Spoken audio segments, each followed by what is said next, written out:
Jesus is here.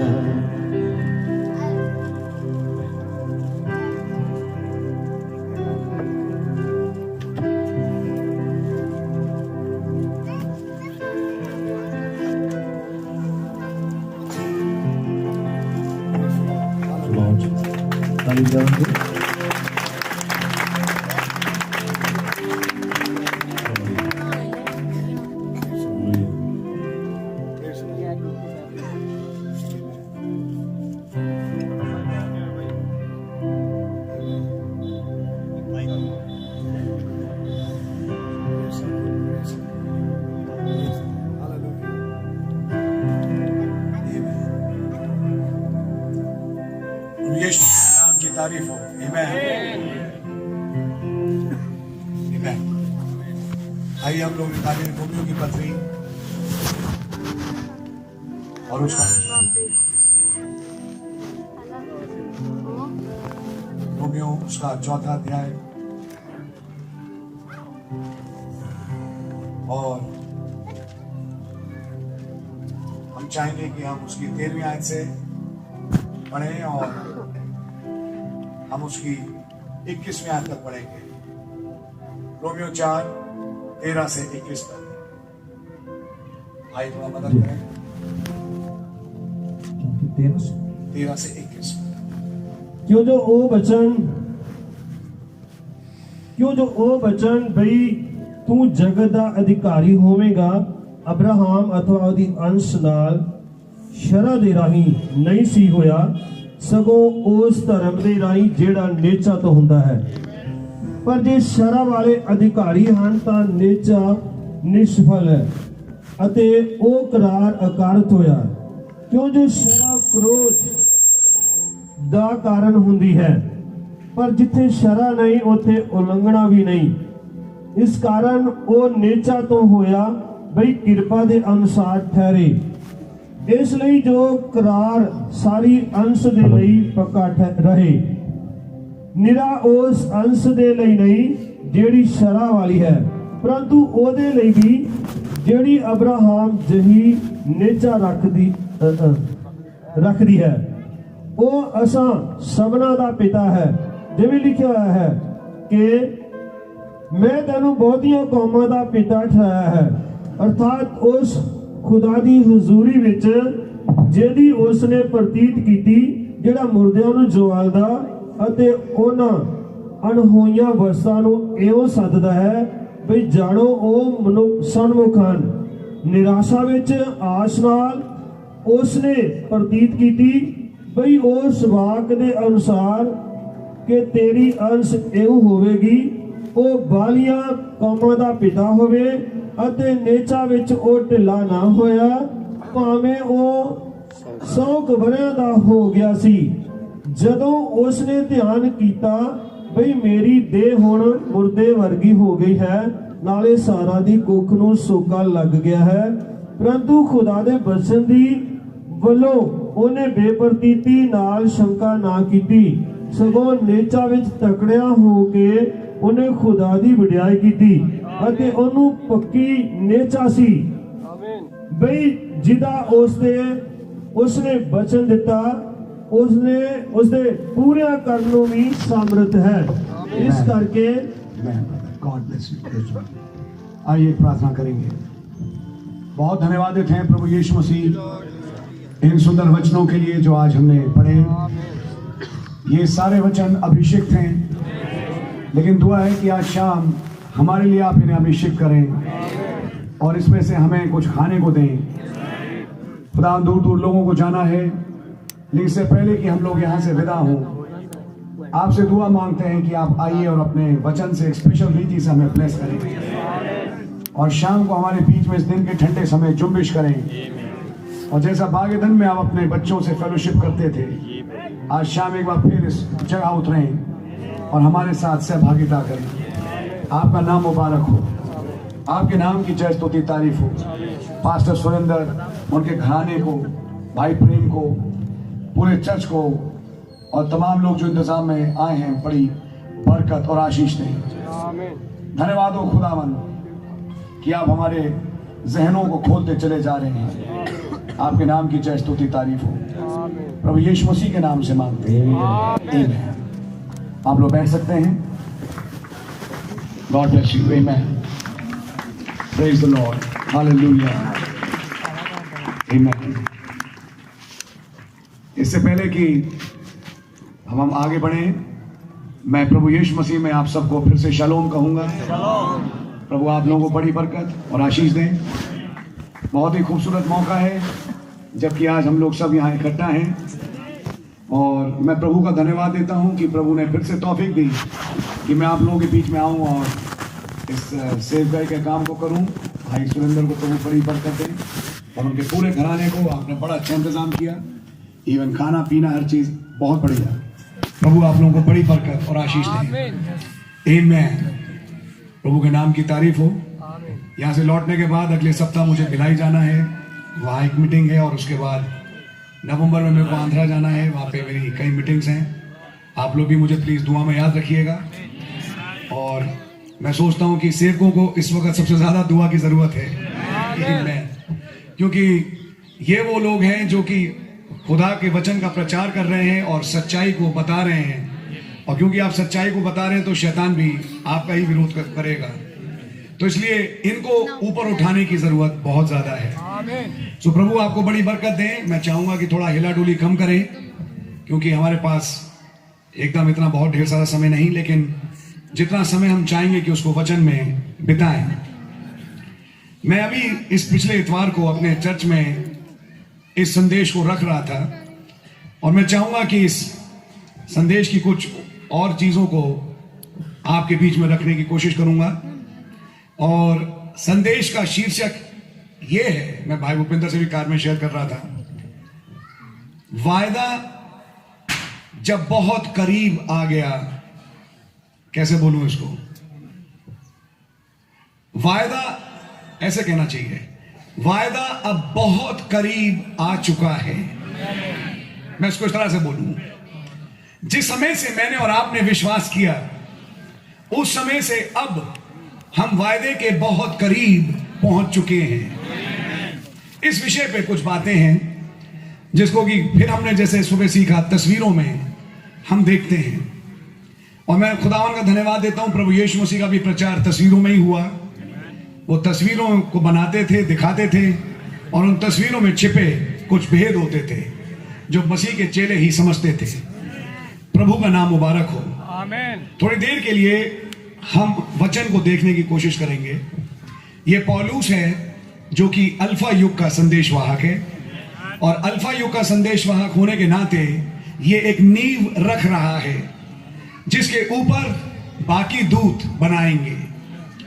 और हम जानते हैं कि हमारे युग के नबी ने एक बात बोली, जो प्रचार पौलुस ने किया वही प्रचार मैंने किया। और ये बात उन्होंने यहां नहीं बोली, उस पर्दे के पीछे छठे अय्याम में उन्होंने ये बात बोली, और वहां लाखों हाथ ऊपर उठ गए जिन्होंने ये कहा कि हम इस पे तकिया करते हैं। तो खुदावन का धन्यवाद हो लाखों हाथ उस तरफ हैं, कई हजारों हाथ मैं कहूंगा इस तरफ हैं, कहने के लिए कि भाई ब्रैनम जो आपने प्रचार किया हम दिल से उसके साथ हैं। आमीन। प्रभु के नाम की तारीफ हो। हालेलुया। प्रभु का नाम मुबारक हो। लेकिन मैं चाहूंगा कि थोड़ा सा ध्यान से देखें। अल्फा के संदेशवाहक पौलुस ने एक कैरेक्टर को रखा और उन्होंने कुछ बातों को समझाने के लिए अपने युग के लोगों को, और आप इसको नोटिस करें, जो अल्फा ने प्रचार किया ओमेगा वाला यानी भाई ब्रैनम उसी से लेके प्रचार करेंगे। नोट करें कि पौलुस वायदे को लेके समझा रहे हैं, और वायदे को लेके जब समझा रहे हैं तो बता रहे हैं यह वायदा शरीयत के नीचे नहीं था। शायद पंजाबी में शरा बोलते हैं, हाँ, तो शरा के नीचे यह वायदा नहीं था। एक चीज का ध्यान रखना मेरे प्यारे भाइयों बहनों, अगर खुदावन कोई तुमसे वायदा करे और उसके साथ एक शर्त लगा दे, तो ये लिख लेना अगले 100 साल में भी वो वायदा तुम्हें मिलेगा नहीं, क्योंकि आज तक कोई एक ऐसा इंसान पैदा नहीं हुआ जो खुदा की शर्तों को पूरा कर पाए। बनी इस्राएल ने सबसे बड़ी गलती करी, सीने पहाड़ पे अपना हाथ उठा के ये कह गए कि जो कुछ खुदा ने कहा है हम पूरा करेंगे, और फिर इतिहास इसका गवाह है कि वो कुछ भी पूरा नहीं कर पाए। उस शरीयत के द्वारा बजाय धर्मी ठहरने के, संत पौलुस ने कहा उस शरीयत ने उन्हें नाकाम बना दिया, वरन गुनाह की पहचान शरीयत ने दी, वरन इस दशा में पहुंचा दिया कि वो यहां पहुंच गए कि उन्होंने महसूस किया कि हम कुछ भी नहीं कर सकते, वरन हम एक गुनहगार ही हैं। बाग ईदन में खुदा ने जब आदम और हव्वा के साथ वाचा बांधी, वहां एक शर्त रख दी, क्योंकि खुदा को मालूम था ये लोग गिरेंगे, और आपको मालूम है योजना में गिरना भी था। कितने लोग जानते हैं? Praise the Lord. आप जाओ लोगों से बात करो, एक सवाल पूछते हैं, फिर खुदा ने बाग ईदन में वो पेड़ ही क्यों लगाया?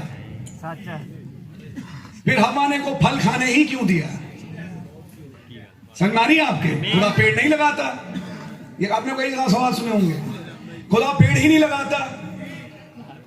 आप सही कह रहे हैं, लेकिन अगर खुदा वो पेड़ नहीं लगाता तो अब मैं आपका जवाब दे रहा हूं, तो आदम गिरता नहीं, हवा गिरती नहीं। आपको ना खुदावन की योजना में उनका गिरना था। हाँ, क्योंकि खुदा के अंदर बहुत ढेर सारे गुण हैं, उसका नाम है उद्धार करता।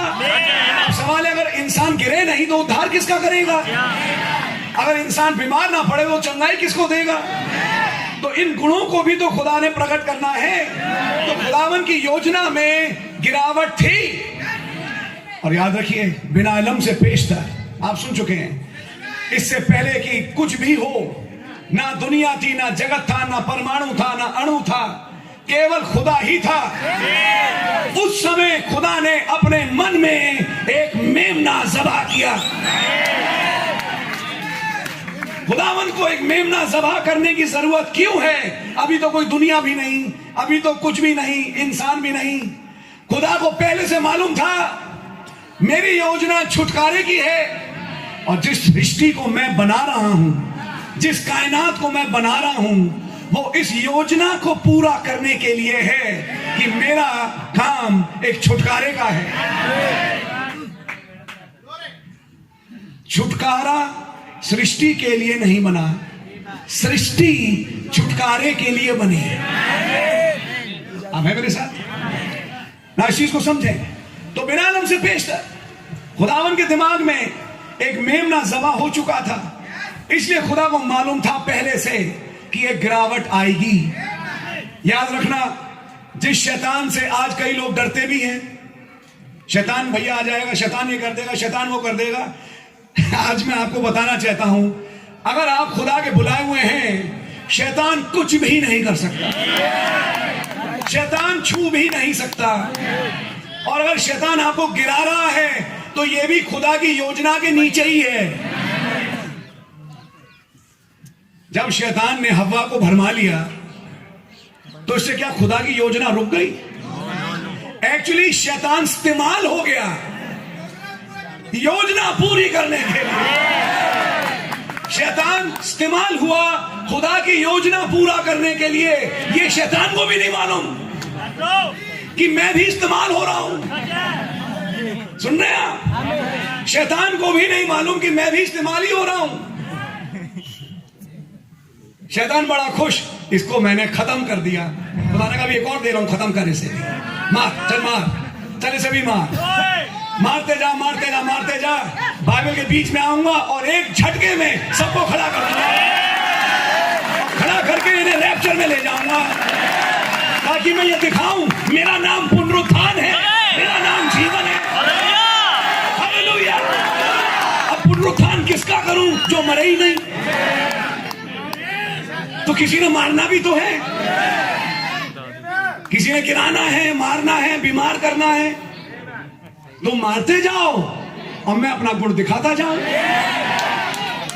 यानी कि शैतान, तुम मेरी योजना को काट नहीं रहे, बल्कि तुम मेरे द्वारा इस्तेमाल हो रहे हो। और जिस दिन मेरी योजना समाप्त हो जाएगी और जब मुझे तुम्हारी जरूरत नहीं होगी, यूं लूंगा और आग की झील में फेंक दूंगा।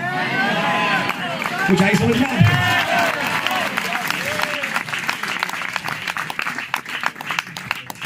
अजीब सी बात, दुनिया को समझ में नहीं आती, लेकिन खुदा का धन्यवाद हो कि खुदा ने मलाकी 4 भेजा और मलाकी 4 की सेवकाई के द्वारा ये भेद खुल गए कि अगर ये इंसान गिरता नहीं तो गिरा क्यों? क्योंकि खुदा ने बैठिए एक वाचा बांधी, लेकिन वाचा में एक शर्त रख दी, जिस दिन तुम इस फल में से खाओगे उस दिन मर जाओगे। शर्त रख दी, शर्त रखी, और खुदा को मालूम था जब मैं शर्त रख रहा हूं ये तोड़ेगा। उसे मालूम है इंसान की फितरत। और एक दिन आया जबकि इंसान ने, हव्वा ने शर्त तोड़ी। आदम ने जानबूझ के उसके साथ भागीदार हुआ उस गुनाह में और मनुष्य जाति बागेदन में गिर गई। खुदा को मालूम था कि मुझे क्या करना है, और खुदा को यह मालूम था जब यह इंसान गिर जाए और बजाय उस पैदाइश के जिसके द्वारा मैंने आदम को बनाया, मुंह से बोले गए वचन से, अब ये पैदा होगा जानवरों की रीति पर, सेक्स के द्वारा। और जब ये उस पैदाइश से पैदा होगा, ये अपनी इन 5 इंद्रियों के अंदर बंध जाएगा। वो छठी इंद्री, वो छठी चेतना समझते हैं सब? वो छठी चेतना जिसका नाम है विश्वास, इनके पास रहेगा नहीं। लेकिन मैं कुछ करूंगा बीच में कि इनकी छठी चेतना इन 5 चेतनाओं के बीच में से जगा दूंगा। ये मेरा काम है। और खुदा को यह मालूम था कि इसको करने के लिए मुझे एक ऐसी वाचा बांधनी पड़ेगी इन लोगों से जो बगैर शर्त के हो। क्योंकि अगर मैं इनको कोई वायदा दूं तो ये वायदा तो पूरा होने से रहा। अगर मैंने कुछ शर्तें रख दी कि ये कुछ काम को पूरा करें, ये कर नहीं पाएंगे, ये गिरते रहेंगे, ये वायदा इनको कभी मिल नहीं पाएगा। तब खुदा ने, नबी ने बोला, एक आदमी के साथ चालू किया जिस आदमी का नाम है अब्राहम। और कहा अब्राहम के साथ जब खुदा ने वाचा बांधी तो अब्राहम की वाचा बगैर शर्त की थी। अब्राहम के सामने खुदा ने कोई भी शर्त नहीं रखी, वरन अब्राहम से कहा अपने लोगों, अपने बाप दादे के घर को छोड़, कसदियों के ऊर मेसोपोटामिया जहां भी तू रहता है, और तू निकल के आ और मैं तुझसे एक जाति बनाऊंगा। मैं तेरे को बढ़ाऊंगा, फुलाऊंगा, फलाऊंगा, तेरे को ऐसा वंश दूंगा। और ये कब? जबकि सारा के कोई बच्चा नहीं होता था। अब्राहम सारा कोई बच्चा था नहीं। और तुम्हें एक ऐसा देश दूंगा जो मैंने तुम्हारे लिए चुना है। खुदा ने वहां कोई शर्त नहीं रखी, क्योंकि खुदा को यह मालूम था मैं जल्दी जल्दी चल रहा हूं, आप लोग समझेंगे क्योंकि आप ऐसे सुनते रहते हैं कि एक दिन अब्राहम हंसेगा भी, एक दिन अब्राहम झूठ भी बोलेगा, कहेगा ये सारा मेरी पत्नी नहीं है, मेरी बहन है। सुन रहे हैं आप? और एक अजीब बात यह है, जब खुदा ने शर्त रखी थी बागेदन में, तो जब सर्प आए हव्वा को बहकाने, वहां बीच में खुदा नहीं आया बचाने। ये आया? लेकिन अब सारा अगर मिस्र के राजा के द्वारा पकड़ी गई तो खुदा भागते हुए पहुंच गए, क्योंकि अब काम इंसान का नहीं, अब काम खुदा का है। खुदा ने फैसला किया कि मैं इस जीवन में अपनी शर्त को, अपने वायदे को पूरा करूंगा। और जब मैं ये फैसला ले चुका कि इस जीवन के द्वारा मैं इस वायदे को पूरा करूंगा, तो चाहे कुछ हो जाए मैं इसे पूरा करके दिखाऊंगा। आमीन। इनकी गलतियां भी उस वायदे को रोक नहीं पाएंगी, इनका विश्वास भी उस वायदे को रोक नहीं पाएगा। ब्रदर, ये बड़ी स्ट्रांग बात है। आपका अपना निजी अविश्वास भी, अगर खुदा फैसला कर चुका बेटे एक दिन मैंने तुझे उड़ाना है, एक दिन मैं तुझे उड़ाऊंगा, आपका अपना अविश्वास भी रोक नहीं पाएगा खुदा के काम को जो उसने आपके लिए रखा। कोई नहीं रोक सकता, कोई नहीं रोक पाया, ना रोक पाएगा, क्योंकि ये काम आपका नहीं, ये काम खुदा का है। आमीन, हालेलुया। ब्रदर, बहुत बातें होती है, मैसेज की सिर पे छोड़ जाती हैं, समझ में नहीं आती हैं। एक दिन आएगा सब समझ में आ जाएगा। मैं मीटिंग में बैठता हूं, मैं मीटिंग में बैठती हूं, कई बातें सिर पे से जाती हैं, बैठे रहो बस, इतना करोगे बस, बैठते रहो। अचानक एक दिन वो चाबी लगा देगा, क्योंकि ये काम समझाने का भाई आशीष का नहीं, किसी भाई का नहीं, ये समझाने का काम पवित्र आत्मा का है। पवित्र आत्मा ठान ले किसी को समझाने का हो ही नहीं सकता कि वो समझ ना पाए, वो समझ के ही रहेगा। बताइए क्या है ये 7 गर्जन, क्या है ये 7वीं मोहर? कई वही चीजें बड़ी कंफ्यूज चल रही है। मैं समझना चाहता हूँ, प्रभु रहम कर, प्रभु आएंगे कहेंगे ले बेटा ये समझ, और मैं इसको तेरी भाषा में समझाता हूँ। तो क्या काम करता बोला मैकेनिक, चलता मैकेनिक की भाषा में समझाए 7वीं मोहर क्या है। तेरा काम है भाई, मैं बड़ा ही हूँ, मैं तेरी बड़ाई वाली भाषा में समझाता हूँ 7वीं मोहर क्या है। मेरे को हर भाषा आती है, मैं पुलिस का ऑफिसर हूं, पुलिस वाली भाषा में समझाता हूं। तुम्हारी है, मैं भैया मैं हूं एक दुकानदार और मैं चीजों को बेचता हूं, खरीदता हूं, बोलते चलो उसमें समझाता हूं। आई दुकानदार की भाषा में समझे। मैं भाई आशीष गया आलू लेने, दुकान पहुंचा, मैं 7वीं मोहर समझा रहा हूं, सिंपल सी बात। जब दुकान पहुंचा मैंने आलू के पैसे दिए, भैया 1 किलो आलू निकाल। अब वहां टोकरी में बहुत ढेर सारे आलू मित्र देख रहे हैं, आलू मानो मित्र देख रहे हैं। मैं उनमें से इसको उठा रहा हूं, इसको उठा रहा हूं, इसको उठा रहा हूं, और इन्हें अलग कर करके एक टोकरी में रख रहा हूं। हालेलुया। मैं सारे आलू लेने नहीं आया, मैं दाम चुकाने आया हूं। कुछ आलू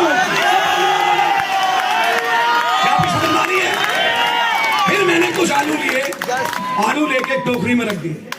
टोकरी में रखने के बाद वो कहते जी फुटकर में थोड़ा धनिया और ये भी ले लो। मैंने कहा नहीं, मैं फुटकर में लेने वाला कोई नहीं, ये होगा दुकानों में तो थोड़ा सा धनिया भी ले जाओ। तो बोले मेरे चर्च में धनिया वनिया नहीं है, मैं फुटकर के सामान साथ में इकट्ठे नहीं करता, जिस चीज का दाम दूंगा बस वही दूंगा। थोड़ी हरी मिर्च, थोड़ी सी धनिया, साथ में ऐसे चर्चेस हैं कहीं आलू के साथ हरा धनिया हरी मिर्च भी घूमती फिरती है। समझ आ रही है आपके? तो ऐसे हरा धनिया हरी मिर्च वाले हमें नहीं चाहिए। हाँ, समझ आ रही है आपके? मिर्चियां लगाना जानते हैं लेकिन काम नहीं जानते। तो ऐसा फुटकर नहीं चाहिए हमें, वो चाहिए जिसका दाम दिया। लेकिन एक गलत नहीं कहूंगा, लेकिन एक काम हुआ, जल्दी में था, आलू का दाम दिया, पैसे दिए, पैसे की लेन देन पूरी हुई, आलू उसने थैली में बांध दिए। जल्दी में मैं भूल गया, मैं गया, मैंने अपनी बाइक ली और घर पहुंच गया। और घर पहुंच के अपनी वाइफ से कहा सुनो, वो रखे, मैं जल्दी नहाने जा रहा हूं, वो डिक्की में रखे वो आलू, लो फटाफट बनाओ, मैं बहुत भूख लग रही है।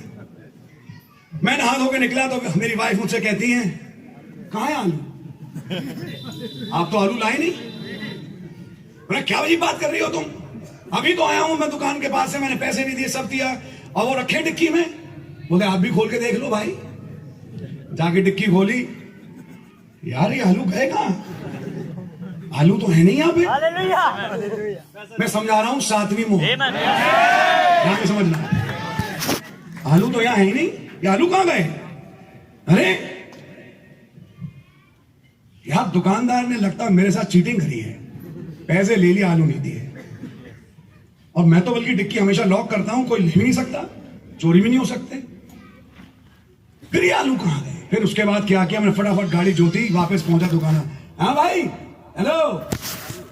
10 लोग खड़े थे, मैंने चिल्ला के बोला, मैंने इतने पैसे दिए आपको, आपने मुझे मेरे आलू नहीं दिए। उन्होंने कहा जनाब माफ करना, आप जल्दी में थे, मैं तो दे रहा था। ये रही वही थैली आलू की। अब हम आलू बेचारे जो बैठे हैं, छोटी छोटी आंखें वो देख रहे हैं कि आप हमारा दाम दे के तो चले गए, हमें लेके गए ही नहीं।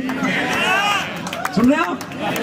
आपने हमारे पैसे दे दिए, लेकिन हम यही दुकान में फंसे रह गए और बहुत देर से इंतजार कर रहे हैं कि आप कब आए और हमें यहां से लेके चले जाए। तो समझ आ रही है आपके? अब मैं गया, मैंने अपनी 5 उंगलियां ली, 5 उंगलियां, एक खिंचाव है, खिंचाव, और मैंने अपना हाथ बढ़ाया थैली की तरफ और थैली खींच ली। हालेलुया! जब मैंने थैली खींची, सारे आलूओं को अपने पास खींच लिया, भरा अपनी डिक्की में और पहुंच गया अपने घर। 2000 साल पहले आलू खरीद गए, लेकिन पिछले 2000 साल से रहे दुकान पे ही।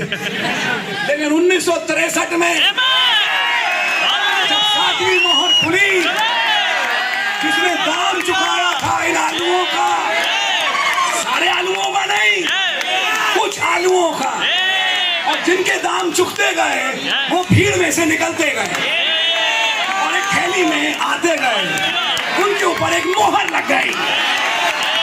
ये अलग है बाकी आलूओं से। मैं पानी अलग करके उन्हें एक टोकरी में डाला, लेकिन थे यहीं पर। लेकिन इस युग में जब 7वीं मोहर खुली, वो जिसने दाम चुकाया था उतर के आ गया। उसने कहा भाई, जो 2000 साल पहले खरीदे थे कहाँ हैं? बोलते वो ये रहे, यहाँ पे ही हैं। बोलते अब बस समय टाइम हो चुका, अब आगे देर नहीं होगी, अब मैं इन्हें यहां से लेके जा रहा हूं। तो ये समझाने का काम प्रभु का है। मैकेनिक की भाषा, मैकेनिक की भाषा पे कहानी है, नवी ने सुझाई। सुबह गाड़ी खराब हुई और जाने कितने मैकेनिक बुलाए ठीक करने के लिए, लेकिन गाड़ी ठीक होके ना दे। सुबह से दोपहर हो गई ठीक करते करते।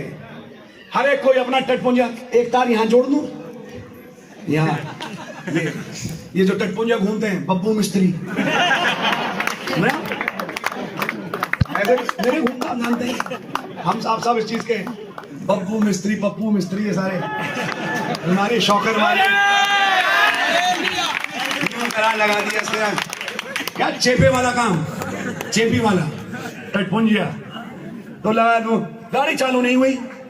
वहां से एक सफेद पोशाक पहने हुए एक आदमी गुजर रहा था और उसने देखा, उन्होंने कहा क्या हो गया? उसने, जनाब सुबह से गाड़ी खराब है, ऑफिस जाना था, जा नहीं पाया हूं, लेट हो गया, इतने मैकेनिक बुला लिए लेकिन अब तक ठीक नहीं हो पाए, क्या मैं देख सकता हूँ? हाँ, 100 तो देख चुके, आप भी बन जाओ, आप भी देख लो उस गाड़ी में अगर कुछ हो सके। उन्होंने ध्यान से देख के 2 मिनट में कहा, रफ्तार को उधर जोड़ना, रफ्तार को उधर जोड़ना, इधर जोड़ा उधर जोड़ा, उन्होंने चालू करना, चालू। हमने पूछा जनाब ये बताएं आप कौन है? तो बोलते एक चीज बताना चाहता हूं, मैं मैकेनिक नहीं हूं। बोलते आप कौन है? बोलते जनरल मोटर कंपनी ने जो ये गाड़ी बनाई थी, इस गाड़ी का मैं डिजाइनर हूं, गाड़ी डिजाइन करी थी, मुझे इसका हर पुर्जा मालूम है। 1963 में कोई मैकेनिक नहीं आया, एक मेथोडिस्ट मैकेनिक था, एक बैप्टिस्ट मैकेनिक था, एक लूथरन मैकेनिक था। सुबह से शाम तक पिछले 2000 साल से इस किस्म के की गाड़ी के पुर्जे को अलग अलग कर दिया कई मैकेनिकों ने, लेकिन ये गाड़ी इस अवस्था में नहीं आई कि उड़े। 1963 में उस बादल में एक उतर के आया जो मैकेनिक नहीं था, गाड़ी का बनाने वाला था। उसे मालूम है कौन सा तार कहाँ जुड़ेगा, यहाँ से चली जाए। Oh, praise the Lord.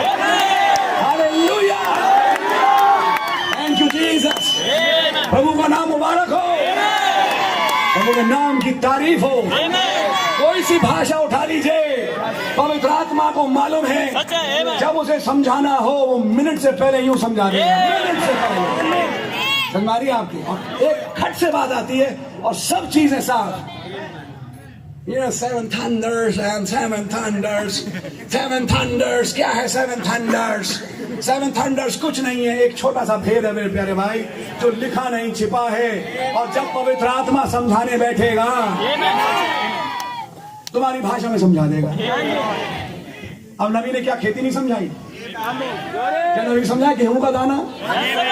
अभी आप देखिए नवंबर में गेहूं बोया जाएगा और फिर मार्च अप्रैल में गेहूं कटेगा। आपके हर इलाके में यही सही हो रहा है, हर जगह पंजाब में देखो गेहूं बोया जाएगा, गेहूं कटेगा। गेहूं का बोने का समय पहला योग, गेहूं का दाना जमीन में गया ताकि मरे सड़े, लेकिन मरने सड़ने के बाद कहां मरा सड़ा?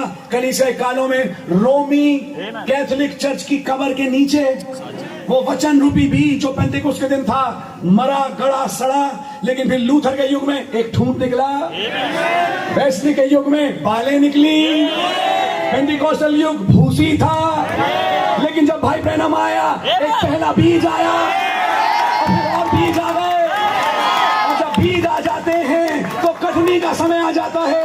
फिर कटनी के समय धूप तेज होती है। धूप तेज होने का क्या मतलब है? सारा जीवन जो ठूंठ में, बाल में, पत्तियों में था, वो सारा का सारा जीवन बीज में चला जाता है। फिर बेदारी पेड़ में नहीं रहती। हेलो हेलो हेलो हेलो, फिर बेदारी पेड़ में नहीं रहती, सारा पेड़ पीला पड़ जाता है, सारा पेड़ मर जाता है। फिर बेदारी केवल और केवल बीज में रह जाती है। जहां बीज है बस जिंदगी वही है, उसके बाहर जिंदगी। अब समझ आ रही है बात? अब इसमें कोई लोचा है?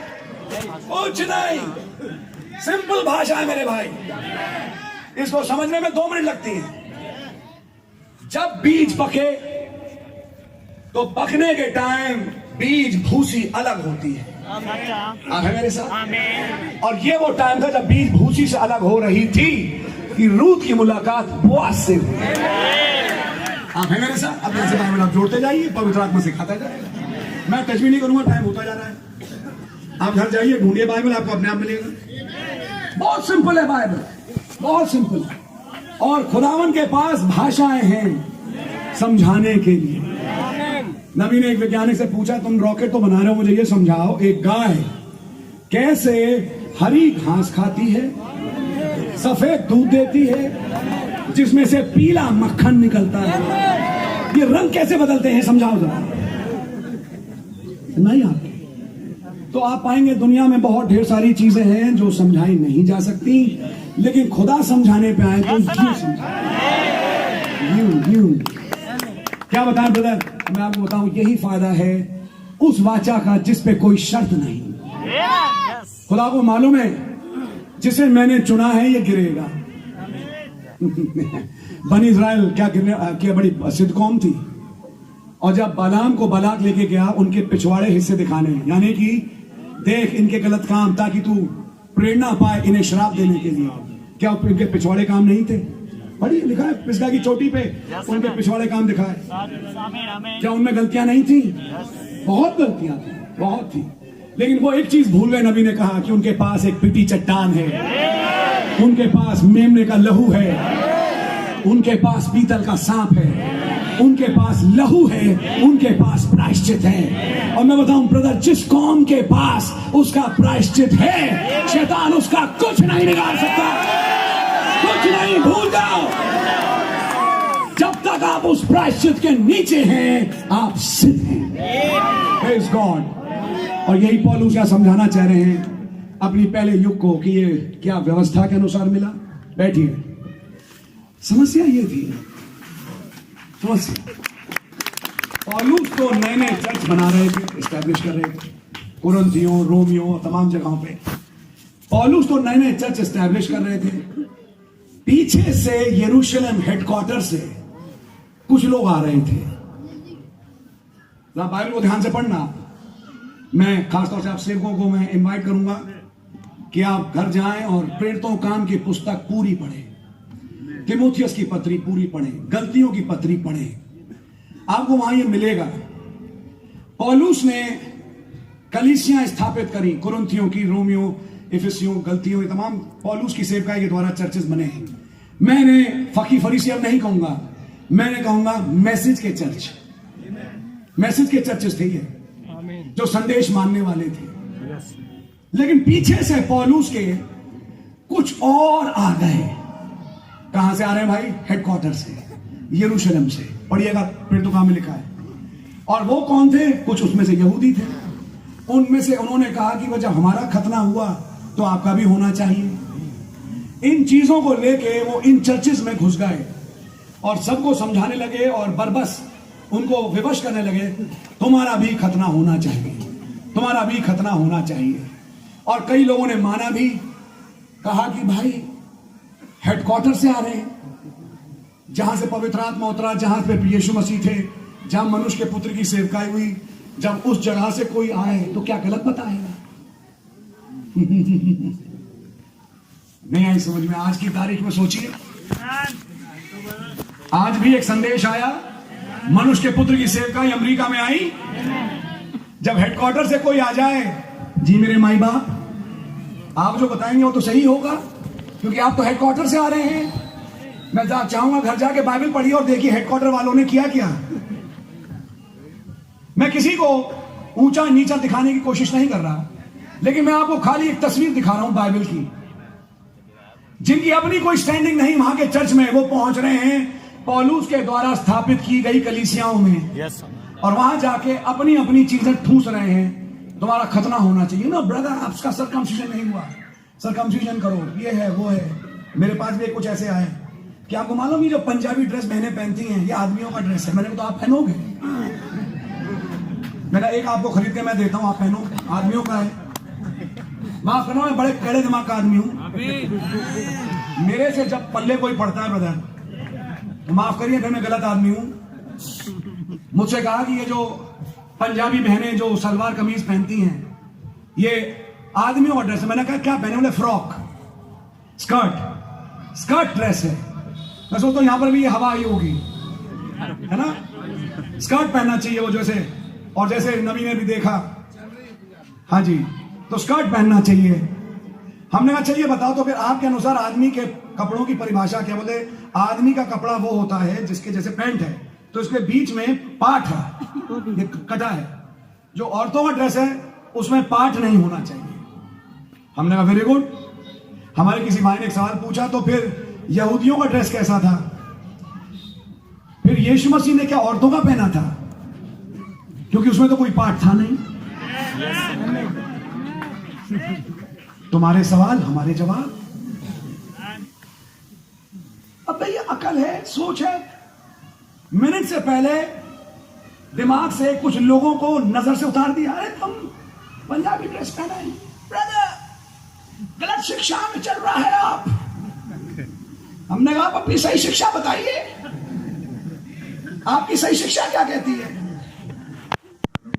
हमारी आपके, जबकि आप जब नबी के दर्शन को पढ़े, जो नबी ने दुल्हन को देखा, तो नबी ने कहा मैंने हर मुल्क के लड़कियों को अपने मुल्क के कपड़ों में देखा। नबी ने बोला इस बात को, पढ़िए मैसेज में लिखा है। मेरे साथ एक आते थे ना पहले भाई, राजीव भाई जो मेरे साथ, उनके पापा भाई भगत चंद, तो आंध्रा में यहाँ कहाँ पे गए तो एक मिल गया ऐसा पंजाबी ड्रेस। तो उन्होंने कहा ब्रदर एक काम करता हूँ, एक ड्रेस मैं आपको खरीद के देता हूँ, आदमियों का ही है ना, तो अब आप इसे पहनो। एकदम चौंक गए। उन्होंने कहा आपने तो बोला ये आदमियों का है, तो पहनो इसे, सलवार कमीज। तो रुक क्यों गए? क्या चीज है जो तुम्हें रोकती है? आपकी समझ मारी है? मिनट से पहले समझ में आ गया कि हमारा जो तर्क है वो बेवकूफी का है। समझ मारी आपके? मैं खुदा का धन्यवाद देता हूं, हमारी बहनें बहुत बढ़िया सही कपड़ों में आती हैं और प्रभु का नाम मुबारक हो। मैं विश्वास करता हूं कई बहनें जो यहां बैठी हैं पवित्र आत्मा पाई हुई हैं। ये रिकॉर्ड हो रहा है इस वक्त और ये रिकॉर्ड घूमेगा। मुझे मालूम है हमारे रिकॉर्ड बहुत घूमते हैं, मुझे मालूम है, और मैं चाहता हूँ कि घूमे। सुने सर, सुनाना चाहता हूँ सब आपसे। मैं विश्वास करता हूँ प्रभु ने आपको बहन पवित्र आत्मा दिया और प्रभु आपको लेके चल रहे हैं और आप चले। हाँ, वो जो आजकल फैशन चल रहा है चुस्का हुआ, बिल्कुल खाल से चिपका हुआ और कटे ऊपर नीचे, आप समझ रहे हैं, वो है सब दुनिया में जिससे हम लोग दूर हैं। लेकिन जो एक पुराना सीधा साधा जो हमारा सलवार कमीज का ड्रेस था, अब ऐसे विचार कहां से आ रहे हैं? कई हैं हेडक्वार्टर से आ जाते हैं और हेडक्वार्टर से आके चर्चेज में घुस के फिर इस किस्म की चीजें निकालते हैं। आप हैं मेरे साथ? एनी हाउ, कई चीजें सही भी हैं जो हमें सही करना चाहिए और हम उसे सही भी करते हैं और वचन के अनुसार हैं और खुदावन का धन्यवाद हो, हम उन्हें मानते हैं। लेकिन यहां पे कुछ चीजें ऐसी हैं जिसकी कोई जरूरत नहीं। पौलुस ने कहा ये खतना लेके जो आ गए और जिसके चक्कर में तुम लोग फंस गए, अब मैं तुमसे पूछना चाहता हूं, मैं एक उदाहरण लेना चाहता हूं, मैं जल्दी बढ़ूंगा आगे। और पौलुस कहते हैं मैं उदाहरण ले रहा हूं एक 7 अक्षर वाले का जिसका नाम HAM से खत्म होता है। पौलुस गए एक 7 अक्षर वाले जिसका नाम HAM से खत्म होता है। सच्ची बताइए, जब 7 अक्षर वाले इब्राहिम का हम बाइबल में जिक्र करते हैं, आपके दिमाग में कौन आता है? आपके दिमाग में कौन सा नाम उभरता है? अरे जोर से क्यों नहीं बोलते हैं? क्या? Praise the Lord brother, God bless you. तो बातें मैं अब्राहम की बोलूंगा, सोचना ब्रैनम भाई के विषय। खुदा ने अब्राहम से एक ऐसी वाचा बांधी जो बगैर शर्त की। 7 कलीसियाई काल चांद थे। पता नहीं शायद आप में से कितनों ने इस चीज को सोचा। 7 कलीसियाई काल चांद थे। चांद, 7 कलीसियाई काल का नक्शा देखा है? चांद की 7 स्थितियां। और लाउदीसिया में चांद गुरु पूरा का पूरा काला पड़ गया। चांद बाइबल के अनुसार किसे दर्शाता है? व्यवस्था। और सूरज अनुग्रह को। आप हैं मेरे साथ? 7 के 7 कलीसियाई काल चांद हैं, यानी कि 7 के 7 कलीसियाई काल व्यवस्था में ही निकल गए। अरे ब्रदर, ये आपने क्या बात बोल दी? अरे भैया झटका मत खाइए, बाइबल के अनुसार परिभाषा पढ़िए। नए ऐदनामे की परिभाषा क्या है? जिसके पास पवित्र आत्मा का बपतिस्मा है वो नए ऐदनामे में है। आमीन। जब पवित्र आत्मा ही छोड़ के चर्च को चला गया, क्योंकि निकोलीवाद, बालामवाद जो भी लगा लीजिए आ गया, तो क्या चर्च अनुग्रह में रहा या वापस चला गया व्यवस्था में, कामों में? और यही चीज पौलुस गलतियों को लिख रहे हैं और चर्चेस को लिख रहे हैं। क्या प्रॉब्लम है तुम लोगों के साथ? आए मूर्ख गलतियों कि तुम अनुग्रह में चालू हुए और वापस शराब में चले गए, वापस कामों में चले गए। आप हैं मेरे साथ? ये समस्या थी उस युग की भी और ये समस्या है आज की भी। और तब पौलुस यह समझा रहे हैं कि अब्राहम के केस को उठा के देखो। अब्राहम से जब खुदा ने वाचा बांधी तो क्या उसमें खुदा ने कोई शर्त रखी? कोई शर्त नहीं। और जिस खुदा ने कोई शर्त नहीं रखी, उस अब्राहम के साथ उसको चूज करके इस कारण चुना कि एक दिन बेटे तेरे द्वारा मैं अपने काम को पूरा करके दिखाऊंगा और तुझ में से एक तस्वीर बनाऊंगा। एक युग आ रहा है बहुत आगे चल के, कुछ लोग हैं जिन्हें मैं देख पा रहा हूं, जिनकी तू आज तस्वीर बन रहा है। तुझ में हर तस्वीर की हकीकत पूरी करूंगा जो उस दिन उन लोगों में मैं पूरी करूंगा। कलीसियाई काल मेरे भाई शरीयत ही रही। लूथर, वेस्ली, पेंटिकॉस्ट ने केवल कुछ करना सिखाया जिसे कुछ नहीं इंसान के काम कहते हैं। लेकिन मैं आप बताना चाहता हूं 1963 में जब ये किताब आई, ये नया ऐदनामा आया, नया ऐदनामा आया लिखित में। वो नया ऐदनामा पवित्र आत्मा के रूप में पेंतिकुस्त के दिन आया था, लेकिन अब वचन के रूप में आया। जो वचन मैं तुमसे कहता हूं वही आत्मा है और वही जीवन है। जब वो वचन पुस्तक उतर के आई, वो इसलिए आई कि लोगों को कलीसिया काल से बाहर निकाले और फिर से रहम में लेके आए। इस युग में अब्राहम से चालू हुआ एक ऐसी वाचा के साथ जिसमें कोई शर्त नहीं रखी। और तब पौलुस आगे कह रहे हैं, मैं जल्दी बढ़ूंगा और आप ध्यान से देखें। तो पौलुस, आप घर जाके पूरा रोमियो 4 पढ़िएगा तो आपको मिलेगा। पौलुस कह रहे हैं क्या अब्राहम से जब खुदा ने वाचा बांधी तो उस समय वो क्या अपने कामों से धर्मी ठहरा, या जब उसने विश्वास किया तो उस विश्वास के कारण वो धर्मी ठहरा? आप लोग हैं मेरे साथ? और तब इसको बताते बताते वो बताते हैं, सन पौलुस कह रहे हैं कि ये विश्वास के द्वारा अनुग्रह मिला और ये विश्वास के द्वारा धर्मी ठहरना हुआ बनिस्पत अपने कामों के अनुसार। जब खुदा ने, फिर वो आते हैं इस दिशा पे, क्या अब्राहम से जब खुदा ने क्या, आई थिंक चला गया,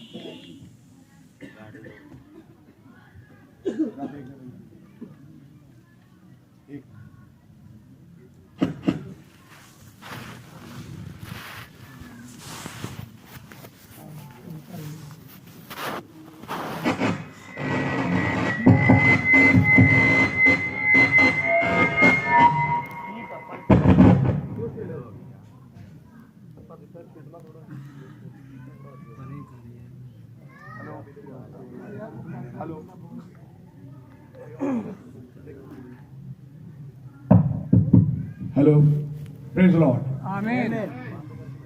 चलिए सबको भी चलने दीजिए, कोई बात नहीं, थोड़ा सा हम आगे बढ़ेंगे। आमीन। जब खुदा ने अब्राहम से वाचा बांधी तो वाचा बांधने के समय खुदा ने जिस समय वाचा बांधी, क्या उस समय अब्राहम का खतना हुआ था? नहीं, उस समय वो खतना रहित दशा में था। इस चीज को लेके पौलुस थोड़ा आगे बढ़ रहे हैं, लेकिन मैं वहां से एक विषय उभार रहा हूं आपके और मेरे लिए आज शाम। प्रभु हम पर रहम करे। और जब आप नवी आयत से पढ़े रोमियो 4 के, पौलुस खतने को समझा रहा है कि यह खतना कुछ और नहीं वरन आत्मा का, दिल का खतना है। और आप और मैं जानते हैं कि यह खतना कुछ और नहीं, आज पवित्र आत्मा का बपतिस्मा है। आमीन।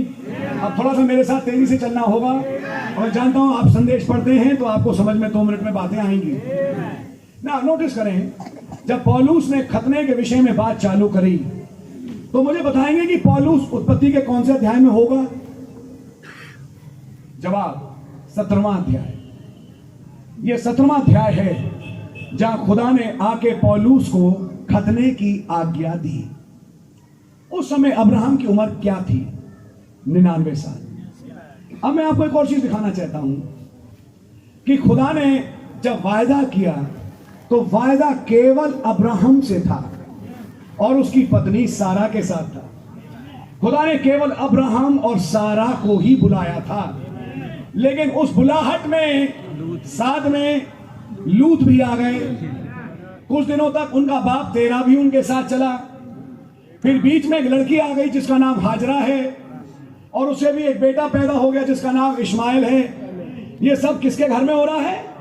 7 अक्षर वाले के, जिसका नाम HAM से खत्म होता है, उसके घराने में ये कहानी चल रही है। अब ध्यान से सुनिएगा, खुदा ने केवल और केवल अब्राहम को बुलाया और सारा को बुलाया, लेकिन लूत भी आ गए और तेरा भी आ गए और तमाम लोग घुस गए। जब तक वादे का समय आया, खुदा ने ये इंश्योर किया कि ये सब अब्राहम के साथ होंगे नहीं। कहीं रास्ते में लूत से जुदाई होनी ही थी, कहीं रास्ते में तेरा को मर के अलग होना ही था। और जब तक समय आया कि वायदा असल में पूरा हो, आप है मेरे साथ? वायदे की पूर्ति का जब समय आया, उस समय अब अब्राहम के साथ कोई भी नहीं है। हाँ, इस्माइल है, हाजरा है, लेकिन इस्माइल और हाजरा ही बचे थे। और जब यही बचे, खुदावन ने कहा इनको भी मैं जरा किनारे करता हूं। तो मैंने बड़ा प्यार करते हो। और आपको याद होगा, इंसान अपनी गलतियां करता है और पीछे नहीं हटता। जब अब्राहम 86 वर्ष का हुआ, उत्पत्ति 12, आइए मेरे साथ चले। जब खुदा ने अब्राहम को बुलाया उस समय उसकी उम्र कितनी थी? 75 साल। जब इस्माइल पैदा हुआ उस समय उम्र कितनी है? 86 साल। 11 साल निकल गए और वायदा अभी मिला नहीं। जब वायदा मिला नहीं तो सारा ने थोड़ा सा बीच में उठ के काम करना शुरू किया कि अब्राहम से कहा कि मैं सोचती हूं बहुत दिन हो गए, वायदा ऐसे तो पूरा हो नहीं रहा, मैं सोचती हूँ कि एक लड़की लौंडी है जिसका नाम हाजरा है, मैं ऐसे ही दे देती हूँ। इस हाजरा के द्वारा ही वो बच्चा शायद पैदा हो जाए, अब वो बच्चा हम अपना लेंगे, हम कहेंगे हमारा ही बच्चा है। और अब्राहम ने भी इस बात को सुना, लेकिन वो खुदा का वायदा था नहीं।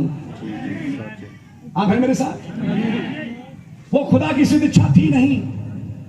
अब इस पे एक लंबा चौड़ा मैसेज है, टाइम गुजरता जा रहा है, मैं इस पे जा नहीं रहा।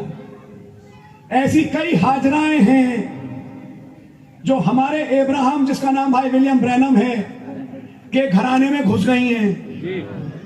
और ऐसी हाजराओं के कारण ऐसे कई बनेले गधे इस्माइल पैदा हो गए। माफ करिए मेरे शब्दों को, लेकिन मैं बाइबल के ही शब्द उठा रहा हूं, जिनको वचन के बारे में ABCD नहीं मालूम, जिनका नया जन्म छू के भी नहीं हुआ, लेकिन कहलाने के लिए आप हैं कौन? मेरा बाप अब्राहम। अब आपको तस्वीर समझ में आएगी कि आज मैसेज की दुनिया में चल क्या रहा है। क्योंकि अब्राहम को पापा कहने वाले केवल इसहाक नहीं है, अब्राहम को पापा कहने वाले इस्माइल भी तो हैं। वो भी तो कहते हैं कि अब्राहम मेरा बाप है। तो ऐसे अब्राहम को अपना बाप कहने वाले तो आज निरे हैं। और ऐसों से यीशु मसीह ने आके उनकी अकल दुरुस्त करी। अगर अब्राहम तुम्हारा बाप होता तो तुम अब्राहम जैसे काम करते, लेकिन तुम में अब्राहम के काम दिखाई देते नहीं हैं। तुम अपने बाप से हो। नहीं नहीं, अब्राहम हमारा बाप है। नहीं नहीं, तुम्हारा बाप कोई और है। आ गए हो अब्राहम के परिवार में कहलाने के लिए, लेकिन तुम्हारा असल बाप बताऊं कौन है? अब आगे के वाक्यों को आप पूरा कर लीजिए, आगे की लाइनें आप ही पूरी करिए। तुम अपने, बाकी आप जानते हैं। God really bless you. आपको मालूम है मैं क्या बोल रहा हूं। तो क्या ऐसे लोग भी दावा भरते थे कि अब्राहम मेरा बाप है? ब्रदर ब्रैनहम, और है कौन? तुम अपने बाप शैतान के हो। बाकी आप कुछ फैसला करें। आपकी समझ आ गई? तो ऐसा कुछ आज भी हो चुका है। इसलिए ऐसों के सामने किताब रखो। पुरानी कहावत है, गधे के सामने नमक रखा, उसने कहा मेरी दोनों फोड़ दी। पता नहीं आपने कितनों ने कहावत सुनी है, यूपी में तो कहावत बड़ी पुरानी है, यानी मदद करनी चाहिए, उसने कहा तुमने मेरी दोनों आंखें फोड़ दी। ऐसों को किताब दिखाओ, आप उनके सबसे बड़े दुश्मन हो, उन्हें किताब चाहिए ही नहीं।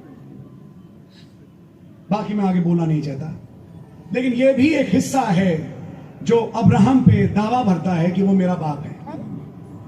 और अब्राहम भी प्यार करता है भाई, क्योंकि पैदा हुआ। लेकिन उत्पत्ति 17 में कुछ खास होने जा रहा है। जब अब्राहम खुदा के वादे से थोड़ा सा पीछे हटे, 86 साल की उम्र पे, 86 से 99 साल, 13 साल, अब्राहम को एक ख्वाब नहीं, एक दर्शन नहीं, एक खुदा की डीलिंग नहीं। खुदा ने कोई बात नहीं करी। 13 साल जिंदगी के निखट सूखे ही निकले, कोई खुदा की डीलिंग नहीं, क्योंकि अब्राहम ने कुछ वो किया जो खुदा की इच्छा में था नहीं। लेकिन क्योंकि वायदा बगैर शर्त के था, तो खुदा को लौटना तो था ही था। तो खुदा इंतजार कर रहा है, खुदा अपनी घड़ी देख रहा है कि वायदे का समय अब कितना करीब आ गया। अब खुदा ने जब देखा, अब्राहम ने नहीं, अब्राहम को कुछ नहीं मालूम, अब्राहम तो बैठ के सो रहे हैं और वो खुश है इस्माइल के साथ, भूल गए वायदे को। लेकिन जब अब्राहम 99 वर्ष का हुआ और अब खुदा को मालूम है कि वायदे का 1 साल रह गया, अब केवल 1 साल बचा है कि ये वायदा मुझे इसके जीवन में पूरा करना है, कि उस खास नियुक्त समय पर खुदावन उतर के अब्राहम के पास आ गए अल शदाई के रूप में, स्तनधारी के रूप में, और कहने लगे मेरी उपस्थिति में चल और सिद्ध होता जा। आमीन। भाई ब्रैनम ने इसको समझाया, ये उत्पत्ति 17 कुछ और नहीं, पेंटिकॉस्टल युग था।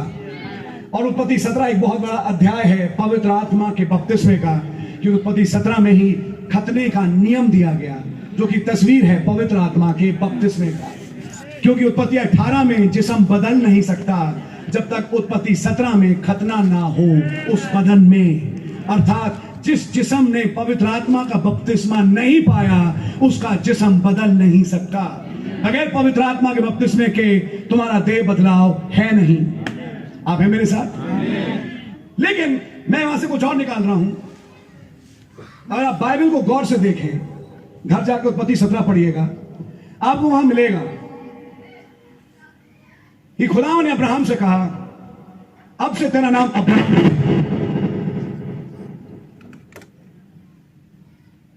हेलो, चलिए यार,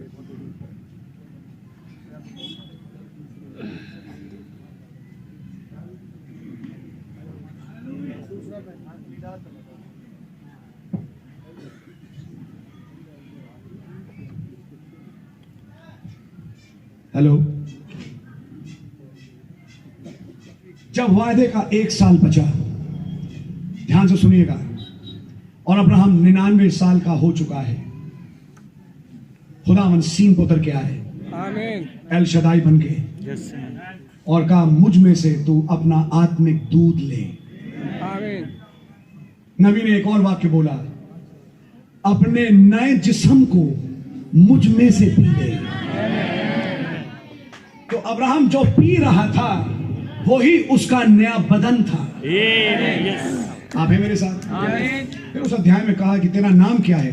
बोलते अब्राहम। बोलते ना, अब से तेरा नाम अब्राहम नहीं होगा। Yes man. अब्राहम से तो इस्माइल पैदा हुआ, यस, लेकिन इजहाक अब्राहम से नहीं आया। यस, इजहाक आएगा अब्राहम से। ये एच जो नाम में जुड़ा वो इलोहिम का हिस्सा था। खुदा ने अपने नाम को शेयर किया, वरन अब्राहम को ही बताया कि तेरा हकीकी नाम क्या है। अगर तस्वीरों में देखें, बाइबल में पहला आदमी जिसका एक नया नाम था, पहला आदमी जिसको नया नाम मिला, और वो था अब्राहम, जो अब्राहम से अब्राहम बना। तेरी पत्नी का नाम क्या है? सारा। नहीं, अब वो सारा नहीं कहलाएगी, अब उसका नाम सारा। आप हैं मेरे साथ? जब खुदावन नाम बदली कर रहे थे, तो खुदावन अब्राहम को बताना चाह रहे थे कि बिना आलम से पेशतर, जब मैंने तेरे नाम को अपनी किताब में लिखा था तो मैंने अब्राहम नहीं लिखा था। जो नाम मैंने किताब में लिखा था वो अब्राहम था। जो तेरी हकीकत है, जो तेरी रियल आइडेंटिटी है, जो तेरी असली पहचान है, खुदावन अब्राहम को उसकी असली पहचान दिलाने आए। ध्यान से सुनिएगा, काश खुदावन हमारी आंखों को खोले कि हमें कुछ दिखाई दे। वो अब्राहम को ये समझाने आए कि तुम असल में हो कौन, तुम्हारा पुस्तक में नाम क्या था। क्या आपको समझ में आ रही है?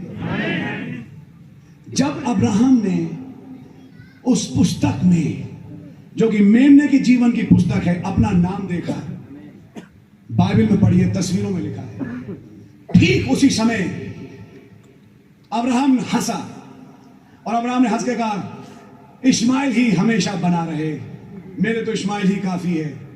फिर गिर रहा है खुदा के सामने, तब खुदा मुड़ के कहते हैं नहीं, ये इस्माइल नहीं, लेकिन तेरी पत्नी सारा से ही एक बेटा होगा, क्योंकि मेरी बुलाहट में हाजरा नहीं थी। जब मैंने तुझे बुलाया तो सारा के साथ बुलाया। ओ प्रेज द लॉर्ड, खुदावन का नाम मुबारक हो। खुदावन स्थापित कर रहे हैं कि मैंने किसे बुलाया और किसे नहीं बुलाया। प्यारे भाई बहन, आपको मालूम, जब आप खुदा के द्वारा बुलाए गए तो उस बुलाहट में कई और भी निकल के आए आपके साथ उनका भी मसा हो गया। लेकिन सच्चाई यह थी कि खुदा ने बुलाया उन्हें नहीं, खुदा ने बुलाया आपको। और जब वायदे का समय करीब आता जाएगा, ये फलाने फलाने जो भी कह लीजिए अलग होते जाएंगे और आप महसूस करोगे कि यार मुझे हो क्या रहा है, मैं तो अकेला अकेला होता चला जा रहा हूं। जवाब कि खुदा ने सबको नहीं बुलाया, जिन्हें बुलाया वो ही रहेंगे। और एन रैप्चर से पहले केवल जो असली बुलाए हुए हैं वो वायदे को समझेंगे और वो वायदे तक पहुंचेंगे। चाहे हाजरा हो, चाहे इस्माइल हो, चाहे लूत हो, ये सब भैया अपनी मंजिलों पे लाके टिक जाएंगे। इनको कुछ समझ में आएगा नहीं, लेकिन जो असल में बुलाया गया खुदावन उनको बुलाएगा।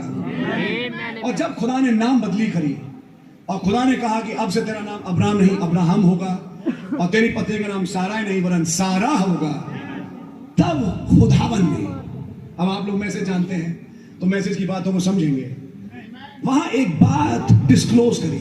मैं जल्दी खत्म कर रहा हूं। और वहां एक बात बोली, ये कहा इसी नियुक्त समय, कौन से समय, जिस समय मैं तुझे आज विजिट कर रहा हूं, आज से 1 साल के बाद सारा के एक बेटा होगा। आप और मैं जो बाइबल और मैसेज पढ़ चुके हैं और तस्वीरें जानते हैं, आप और मुझे जान चुके हैं कि भाई ब्रनम ने इन तस्वीरों को लेकर क्या समझाया।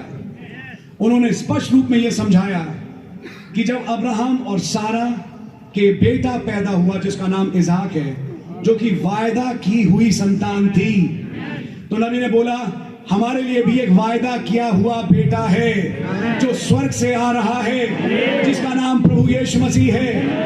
उत्पत्ति के 21वें अध्याय में जब अब्राहम और सारा के इज़हाक पैदा हुआ, तस्वीर आज की जो दुल्हन और इलेक्ट चुने हुए लोग हैं उनकी मुलाकात उनके वायदे किए हुए बेटे से हवा में होगी, जिसे रैप्चर कहते हैं।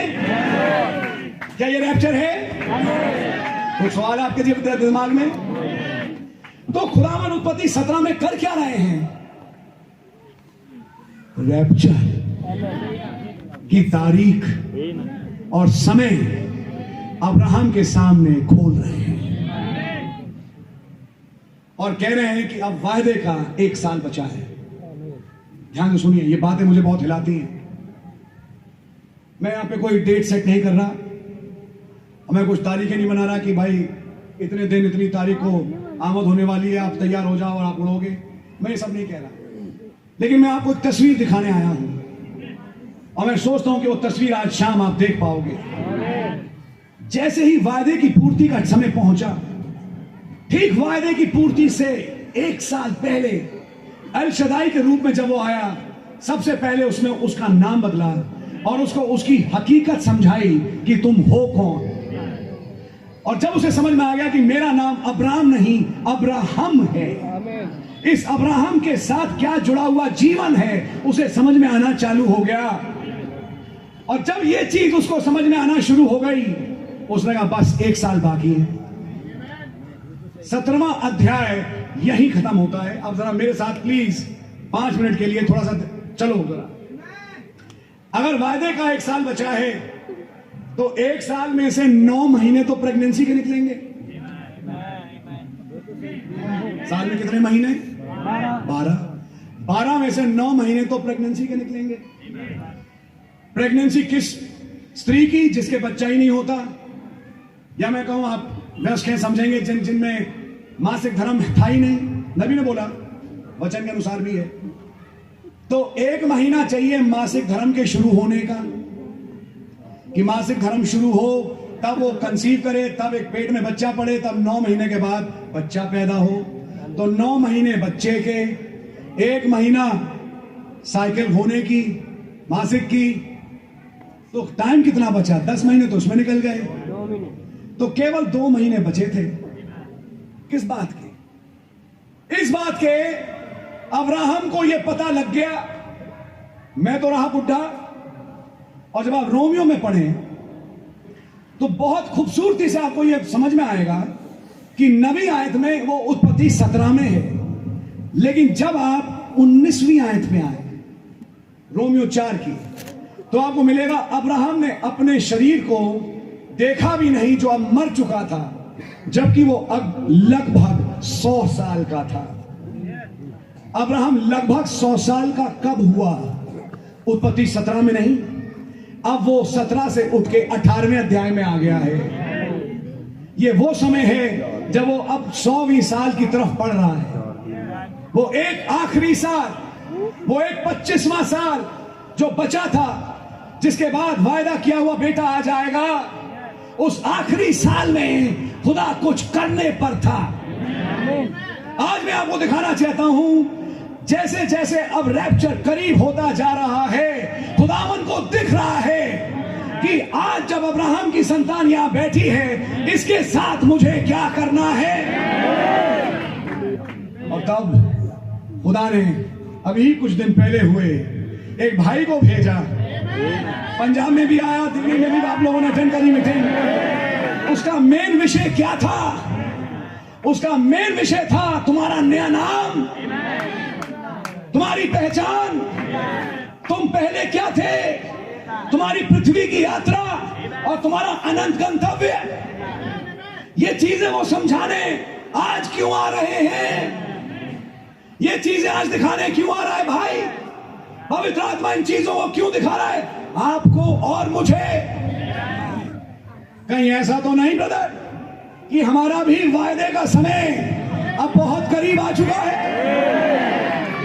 कहीं ऐसा तो नहीं कि खुदा को दिख रहा है कि अब समय बाकी नहीं बचा? कहीं ऐसा तो नहीं कि जिन मीटिंगों को हम कर रहे हैं वो कर ही रहे हैं, लेकिन ये मीटिंगें चलती नहीं रहेंगी। एक दिन वो भी आएगा जो मीटिंग में है वो हवा में उड़ेंगे। ओ ब्रदर, ये बातें मुझे बहुत उत्सुक करती हैं। जब 1 साल बचे वादे के, खुदा ने डिस्क्लोज किया अब्राहम के सामने, समय का एलिमेंट खोला और खोला। अब 1 साल बचा है। अब्राहम, बाइबल में पढ़िएगा, तुरंत इमीडिएटली उसी दिन उसने इस्माइल का अपना सबका खतना करवाया। अब्राहम भी अब डेस्परेशन में जल्दी में आ गया। उसे मालूम है 9 महीने प्रेगनेंसी के, 1 महीना साइकिल का, यानी 10 महीने तो ये निकल गए। और मैं हूं बुढ़ा और मेरी बीवी है बुढ़िया। हमारे जिस्म में भी कुछ होना चाहिए इससे पहले कि ये बच्चा आए। इसका मतलब अगले 2 महीने के अंदर अंदर ये खुदा जो मुझसे मिला है फिर से आएगा। उसको पता लग गया और उस दिन के बाद से वो हर सुबह से घर में नहीं बैठता था। उसके बाद से उसने घर से निकल के बाहर बैठना चालू कर दिया। इसलिए उत्पत्ति 18 में लिखा हुआ है, जब कड़ी धूप काल के समय अब्राहम ममरे के 5 वृक्षों के नीचे बैठा हुआ था। भाई अब्राहम, बड़ी गर्मी हो रही है, घर में चलो, कूलर चलाओ, वहां बैठो, अब बाहर क्यों बैठे हैं? बोले उसने कहा था 1 साल बचा है। मुझे मालूम है 2 महीने के अंदर एक विजिटेशन होना है।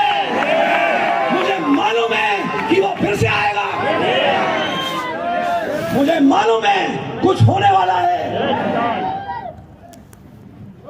इस भाई, कल आपसे मेरी बात हुई थी, आपने ख्वाब शेयर किया और आपने कहा भाई आप प्रचार कर रहे हैं और आपने कहा कि कुछ होने जा रहा है।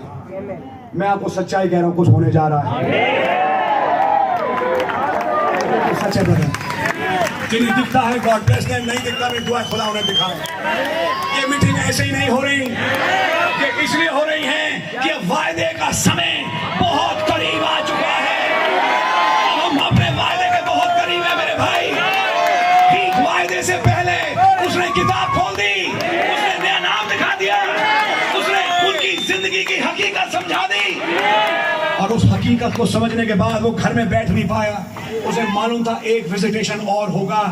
और आपको मालूम है उत्पत्ति 17 के बाद अगली बार जब खुदा ने उस वायदे किए हुए अब्राहम को विजिट किया तो वो एक हवा नहीं थी, वो एक थियोफनी नहीं थी, वो एक आदमी था जो 2 पैरों 2 हाथ में चलता हुआ अब्राहम के घर पहुंचा, जिसे हम मनुष्य उसके पुत्र की सेवकाई कहते हैं। खुदा ने आदमी को इस्तेमाल करके, एक आदमी का जिस्म लेके, उस आदमी की बोली को लेके, उस प्रजा अब्राहम के राजसी वंश के साथ बात करना आज चालू कर दी है।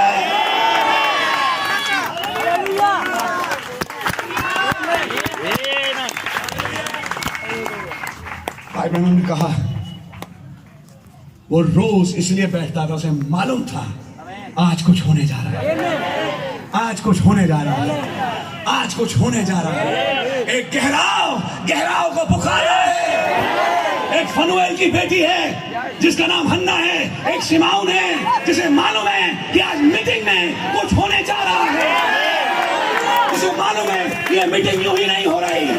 आओ गैदर करो, चावल छोले खाओ और उसके बाद हाथ झाड़ो और चले जाओ। ये मीटिंग यहाँ नहीं है, इस मीटिंग में कुछ हो रहा है।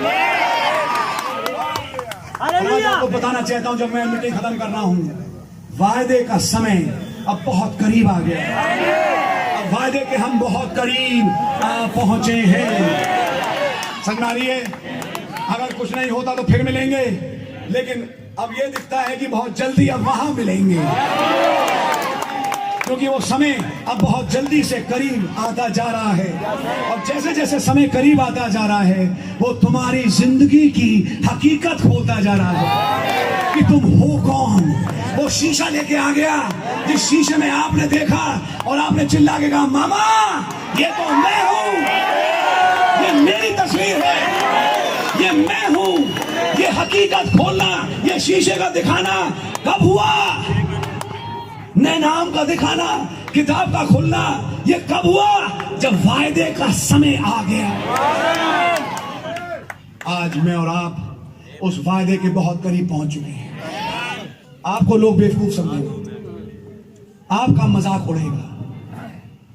लग रहा है तो पता नहीं क्या सेवन सील किताब में आप किताबें बड़ी पढ़ते हो, मैं जरूर रहता हूं। जिसे जो कहना ब्रदर कहने दीजिए। अब तुम उत्सुकता में आ जाओ, अब तुम इंतजार करो। और आपको मालूम, चलिए मैं कलीसिया की तस्वीर लेके बताऊं। तो फिर खुदा ने अब्राहम को विजिट कब किया? सारा से बात करने के लिए दूसरे महीने में। कौन से महीने में बादल आया? फरवरी, तीसरा महीना। तस्वीर समझिए। तीसरे महीने में जब किताब खुली तो किताब के खुलते ही साइकिल चालू हो गई। 28 जुलाई को अनाउंस करता है वो प्रेग्नेंट हो चुकी है। दोपहर के 2 बजे का दूसरा खिंचाव खत्म, अब तीसरा खिंचाव का समय है। आमीन, हालेलुया। तस्वीर आपको दिखाई दे रही है। अब आइए एक और चीज दिखाऊं आपको। अब्राहम अब 100 वर्ष का है और कहता है अपने जिस्म को नहीं देख रहा। ऐसे ही भाई ब्रैनम का जिस्म 56 साल का हो गया और वो बीमारी ठीक होने में नहीं आ रही, लेकिन अब वो अपनी बीमारी नहीं देख रहा। अब्राहम के समान वो एक वायदा देख रहा है। ओ प्रेज द लॉर्ड। वो अकेला नहीं है, उस अब्राहम के विश्वास में अब्राहम के वंश शामिल हैं। ऐसे एक ब्रैनम का नेचुरल बीज था जिसका नाम है जोसेफ ब्रैनम और बिली पॉल, लेकिन भाई ब्रैनम का एक विश्वास रूपी बीज है जो सारे देशों में है, वो भी राष्ट्रों का पिता बना। कुछ यहाँ पर भी ब्रैनम के बच्चे बैठे हैं, ब्रैनम की बेटियां बैठी हैं और वो भाई ब्रैनम के वादे में शामिल है। जब भाई ब्रैनम से पवित्र आत्मा ने डैनी हेनरी के द्वारा कहा, तूने सही मार्ग चुना है, करेक्ट डिसीजन, लेकिन दिव्य प्रेम में ये एक बहुत बड़ी जीत लेके आएगा। ये वायदा केवल ब्रैनम के लिए नहीं, ब्रैनम के वंश के लिए भी। भाई जिन्हें नहीं दिखाई देता मैं क्या करूं? मैं मजबूर हूं। जो प्रचार मैं कर रहा हूं मैं करूंगा, और आप नहीं देख पा रहे तो मैं क्या करूं? मुझ पे आरोप आया कि आप डैनी हेनरी की प्रोफेसी अपने ऊपर फिट कर रहे हो। मैं कहना चाहता हूं मैं हर एक पे फिट कर रहा हूं ब्रदर, मैं नहीं हूं। आप उस जीत में शामिल हो।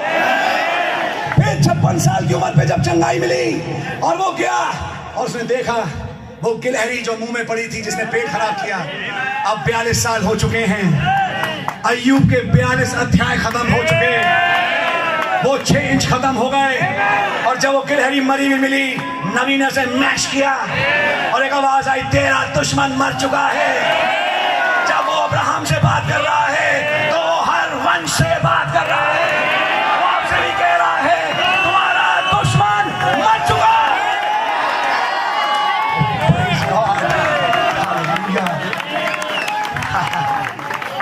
तब नबी कहते, मैं बार बार गया वहां पे, कैमरे से तस्वीरें खींची।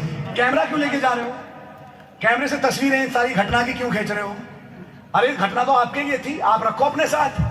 नहीं नहीं नहीं, कैमरे से इसलिए खींच रहा हूं कि और भी लोग आए यहाँ और इस जगह को देखे जाए, ये घटना मेरे साथ हुई। फिर वो अगले दिन 7वीं फाख्ता को देखते हैं। वो 7वीं फाख्ता केवल अब्राहम के लिए नहीं, अब्राहम के वंश के लिए। और उसके बाद अगले दिन उड़ता हुआ उकाब। मैं एक बार फिर से एक सवारी को कसूंगा। एक मैसेज आने वाला है और फाख्ता उस मैसेज की अगुवाई करेगा। ये वायदा किससे है? अब्राहम और उसके वंश के साथ। और जब ये वायदा किया गया तो उसके साथ कोई शर्त नहीं है मेरे भाई। इसलिए जब यहोवा यूं फरमाता है, वादा वचन तुम्हारी जिंदगी में पूरा होगा, गिलहरियां हो जा, गिलहरियां हो जा। क्यों? इसलिए नहीं कि तुम बहुत अच्छे हो या तुम्हारे काम बहुत अच्छे हैं, लेकिन ये खुदा अच्छा है, ये उसका कलाम अच्छा है। ये वादा वो कर चुका है, इस युग में वो उसे करेगा, और जब उसने कह दिया है तो वो करके ही छोड़ेगा। मैं कहता हूं, तुम खुदा हो, तुम खुदा हो, तुम खुदा हो, तुम वचन हो, तुम वचन हो, तुम वचन हो। हालेलुया। मनुष्य का पुत्र ये है। Oh my, hallelujah. क्या आप इसे देख पा रहे हैं? अब्राहम और उसके वंश के साथ ये वायदा किया गया। अब आप क्या ब्रहणम भाई के वायदे में शामिल हैं? फिर भाई ब्रहणम के साथ एक घटना और घटी। पश्चिम से 7 आए हवा में और उसे पकड़ के हवा में ले गए। अब ये घटना खाली भाई ब्रहणम की नहीं है, इसमें हर ब्रहणम का वंश, उस विश्वास का वंश शामिल है कि जिन 7 ने उसे पकड़ के हवा में ले गए, वही 7 इस वक्त यहां पर भी है, सही मौके का इंतजार कर रहे हैं। तुम्हें भी पकड़ने आए हैं, तुम्हें भी हवा में ले जाए। वो बादल यहीं पर है, वो खंबा यहीं पर है, वो यहीं पर है, वो लोहे यहीं पर है, यहोवा यीरे यहीं पर है, वो ज्योति, वो महिमा यहीं पर है, ताकि आपको ले और यहां से उड़ा के ले जाए। आप हैं मेरे साथ? वायदे के पूरा होने से कुछ महीना पहले उसने हकीकत खोलना शुरू कर दी। तुम हो कौन? तुम्हारा नाम असली क्या है? तुम्हारा पुराना नाम तुम्हारी पुरानी पैदाइश से जुड़ा था, लेकिन ये खतरे के बाद नई पैदाइश से नाम जुड़ा है। ये वो नाम है जो जगत की उत्पत्ति से पहले मैंने किताब में लिखा था। पुस्तक में तुम ये भेद हो, तुम तस्वीर बनोगे एक और की, जो 7 अक्षर वाला आएगा। तुम एक नगर की बाट जोगे, तुम जिसकी तस्वीर हो, जब वो आएगा वो उस नगर को लग्गी से नापेगा और वो बताएगा कि उस नगर का नाप क्या है। मैं आज आपको बताना चाहता हूं प्यारे भाई, बहुत कुछ है बोलने के लिए, लेकिन मैं इतना ही बोलूंगा आपसे कि वायदे का समय अब बहुत करीब आ चुका है, बहुत ज्यादा करीब आ चुका है। अब आप वायदे के इतने करीब आप पहुंचे हैं, मैं ब्रदर बोलूंगा, कोई माने ना माने, आप शिमोन बन जाइए, आप हन्ना बन जाइए जो फनूएल की बेटी है। जिस भी मीटिंग में आए उसे छोटी मीटिंग मत समझना, चाहे वो भाई आशीष की हो, चाहे वो किसी भाई की हो, भाई सुरेंद्र की हो, भाई भूपेंद्र की हो, भाई साइमन किसी और प्रचारक की हो, कोई भी मीटिंग छोटी नहीं। हर मीटिंग में बड़े उत्सुकता से आना कि आज कुछ होने जा रहा है, आज कुछ होगा, आज मैं यहाँ से कुछ लेकर जाने वाला हूँ, क्योंकि ब्रदर मैं आज आपके सामने ये बोल के जा रहा हूँ, वायदे का समय बहुत करीब पहुंचा है। ये है वो टाइम जब खुदा व्यक्तिगत तौर से आपको विजिट करेगा।